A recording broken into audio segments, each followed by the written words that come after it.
ये आभा राव मेरे साथ लकड़गंज में थे।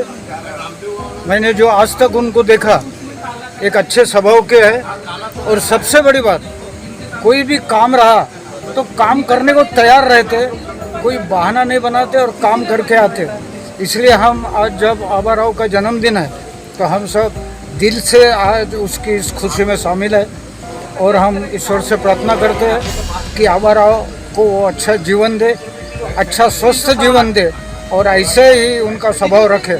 ये मैं अपने तरफ से और महाराष्ट्र सेवानिवृत्त पुलिस अधिकारी कल्याणकारी एसोसिएशन का अध्यक्ष होने के नाते हमारे 900 जो सदस्य हैं उनके तरफ से भी उनको शुभेच्छा देता हूँ।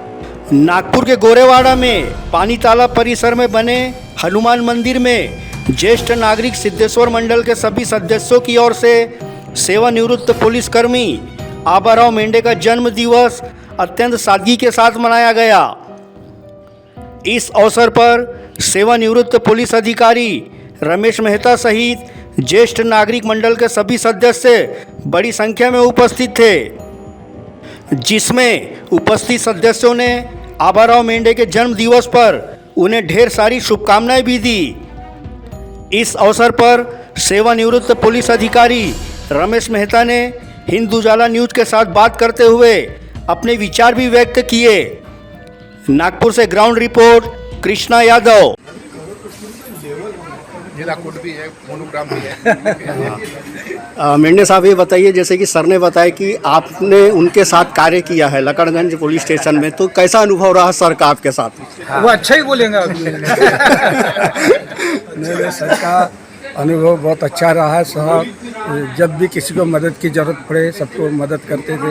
हम साहब को क्या बोलते हैं, एनपी नेशनल परमिट बोलते थे। जो भी काम बताओ साहब को तो साहब बिल्कुल वो काम नहीं बोलते थे, वो काम करते थे, बिल्कुल हो जाता था काम। कोई भी कर्मचारी हो, किसी का भी हो, बस। ये बताइए कि अपनी ड्यूटी के दौरान इतने सालों में आपने सर्विस की है, कोई एक आध केस ऐसा याद होगा आपको ज़िंदगी में कि जो हमेशा याद रहता होगा और याद आते रहता होगा? हाँ, एक बार क्या हो गया, वेराइटी चौक में एक्सीडेंट हो गया। मालूम पड़ा एक्सीडेंट हो गया, लोग आए बताए हमको कि एक्सीडेंट हो गया। वहाँ हम गए, वो बच्चे को उठाए, ऑटो में बिठा के वहाँ लेके गए, मैं हॉस्पिटल लेके गए और उसको ट्रीटमेंट चालू कर दिए। पर वो बाहर का लड़का था, वो कम से कम 15 दिन तक के कोमा में रहा। फिर वो 15 दिन के बाद में गुजर गया। पर उनके लोगों को मालूम हो गया कि कोई कर्मचारी हमारा बच्चे को लेके गया दवाखाना, तो वो हमें ढूंढते मिलने के लिए वो बहुत बड़ी बात है। वो दुरुक के लोग थे, वो हमें ढूंढते मिलने के लिए आए, मिले, मुझे बड़ा अच्छा लगा मुझे। आज जन्म दिवस तो आज आपने अच्छा पूरे ग्रुप के साथ मना लिया है, तो इसके बाद आपने क्या नया संकल्प लिया कि अब क्या करना चाहिए जिंदगी में? नहीं, अच्छा काम करना चाहिए। लोगों को जो अच्छा काम करते थे वही आगे करते रहेंगे और सबको मदद करेंगे। हाँ, आने वाली जनरेशन को जो भर्ती होते पुलिस में, उनको क्या संदेश देना चाहेंगे? नहीं, उन्होंने भी अच्छी सेवा करना चाहिए। पुलिस एक सेवा का मौका मिला है, पुलिस में भर्ती हो गए तो सेवा करना चाहिए। बहुत अच्छी बात है, पुलिस में रह के बहुत अच्छी सेवा कर सकते हैं। तो चलिए, हिंद उजाला न्यूज परिवार की आपसे की तरफ से आपको जन्मदिन की हार्दिक शुभकामनाएं। ठीक है, मेहता सर्विस हाथ में है। धन्यवाद। जय हिंद। सर, आप तो जैसे पुराने लोग कहेंगे कि ज्येष्ठ नागरिक है, सब एकता के साथ सेवानिवृत्ति के बाद एक अपनी एकता बना, यूनिटी बना के रखे हुए संगठन के माध्यम से जो नई जनरेशन पुलिस में भर्ती हो रही है, उनके लिए क्या संदेश रहेगा कि वो भी आगे चलकर इसी तरह को आपके कार्य को आगे बढ़ाएं? नहीं, जैसा आपको मालूम है हमारे बायलॉज है, जो हमारे ध्येय है, वो ध्येय में हमने यही लिखा है कि रिटायर्ड पुलिस ऑफिसर जो हमारे साथ है या दूसरे है या वर्किंग पुलिस ऑफिसर, उनकी फैमिली, उनको हम मदद करते हैं। और हमारे पास जो नए भी सिपाही आते हैं उनको गाइड करते हैं।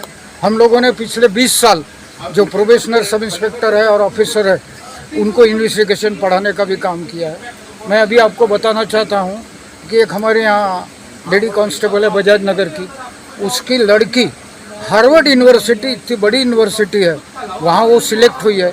मैं उनको गडकरी साहब के पास लेके गया था, गडकरी साहब ने उनको 1 लाख की मदद किया था। और आज वो लड़की ऐसी जगह जा रही है कि जहाँ बड़े बड़े अधिकारी के बच्चे नहीं जा सकते, आज वहाँ एक लेडी हेड कांस्टेबल की बच्ची जा रही है, तो बहुत बड़ी बात है। तो हम लोग कहीं ना कहीं उनको मदद करते रहते हैं, उनके बच्चे भी उनको भी मदद करते रहते हैं। मेरे को बताते हुए आपको खुशी होती है कि अभी कहीं कहीं हमारी तीसरी पीढ़ी हमारे संपर्क में है। जैसे गौतम साहब है, गौतम साहब का लड़का है, उनका लड़का है, वो भी मेरे संबंध में है। हमारे मिश्रा थे, वो उनका लड़का और उनके लड़की की शादी में भी मैं गया था। तो यहाँ मेरे को 52 साल हो गए और हम लोग 3 पीढ़ी तक हमारा संबंध है। तो हम सोचते हैं ये बहुत बड़ी बात है और भगवान की कृपा है कि हमको, मैं अभी 81 साल में हूँ, तो अच्छा रखा है, ये भगवान की कृपा है। तो हम वो काम करने की कोशिश करते हैं। हाँ, बस एक आखिरी प्रश्न है कि जो विगत कई सालों से आप आंदोलन कर रहे हैं अपनी सेवानिवृत्ति के बाद सुविधाएं मिलने के लिए गवर्नमेंट से, वो कहाँ तक पहुँचा? वक्त पे हमने जो कुछ हमारी चीज़ दिए थे वो सब हमको मिली है। अभी मेडिकल फैसिलिटी आपको मालूम है 5 लाख तक अपने को सरकार की तरफ से मिल रही है। अभी कल मैंने सुना था कि सीनियर सिटीज़न को हवाई जहाज और ट्रेन में भी कंसेशन फिर से शुरू कर रहे हैं। हमने आइडेंटिटी कार्ड का हमने किए थे।